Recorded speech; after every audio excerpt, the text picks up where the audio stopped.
80% Merlot, presque 20% de Cabernet Franc et le chouïa qui reste de Cabernet Sauvignon. Première dégustation d'un vin équitable à Saint-Émilion. Dans le verre, la qualité du produit et surtout une juste rémunération du travail du vigneron, déconnecté du circuit traditionnel du marché du vin. Une petite révolution dans le monde viticole bordelais que l'on doit à Jean-François Réau, fondateur d'un collectif éthique de vignerons. Cette rémunération, elle est unique à Bordeaux et même, je pense, partout en France, parce qu'elle ne repose pas sur un cours qui est la règle aujourd'hui à Bordeaux, un cours du Bordeaux, un cours du Blaye, un cours du Bourg, etc., mais qui repose sur les coûts de production de chacun des vignerons du groupe, à minima, plus 10%. À l'arrivée, une rémunération garantie de 1 400 à 6 000 euros par mois pour le producteur. Un système qui a séduit Nicole Tapon, viticultrice bio d'une des dernières familles de Saint-Émilion. On est rémunéré au juste prix de nos vins en fonction des coûts de revient de chacun.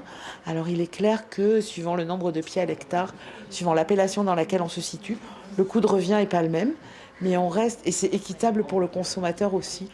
Un vin équitable qui attire la gastronomie. Le chef sommelier du groupe Alain Ducasse aime son authenticité. Moi j'aime bien. J'aime quand le propriétaire viticulteur met dans sa bouteille le goût de son écosystème. L'écosystème, on parle souvent de terroir, que du sol. Il n'y a pas que le sol, il y a tout. Il y a tout l'endroit. Installé en Côte de Bourg, ce jeune viticulteur a lui aussi rejoint le collectif, qui compte aujourd'hui 34 vignerons sur la rive droite de Bordeaux. D'avoir le fait d'une sécurité de par ce contrat, d'engagement réciproque en termes de volume, de tarifs, qui nous a permis aujourd'hui, je suis en cours d'installation, et ça a été une vraie bouffée d'oxygène pour moi, une sécurité, une visibilité en ce sens-là. En plus d'une rémunération équitable, le collectif va financer la plantation de haies sur ces terres pour améliorer la biodiversité. 1% de tout notre chiffre d'affaires est consacré à des actions comme celle-ci, mais pas que. C'est-à-dire à quel type d'action ?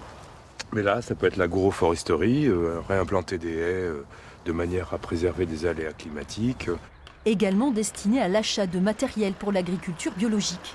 Et tout est mis en commun dans ce hangar situé à Saint-Aubin-de-Blaye, une aide appréciable pour ces deux producteurs. Au lieu d'avoir un matériel à 25 000 euros dans le garage qui sert 2 jours, là il sert à tout le monde et puis ça coûte moins cher, quoi. Si on veut s'en sortir, je pense qu'il faut jouer collectif et il faut s'unir. Il ne faut pas rester individuel.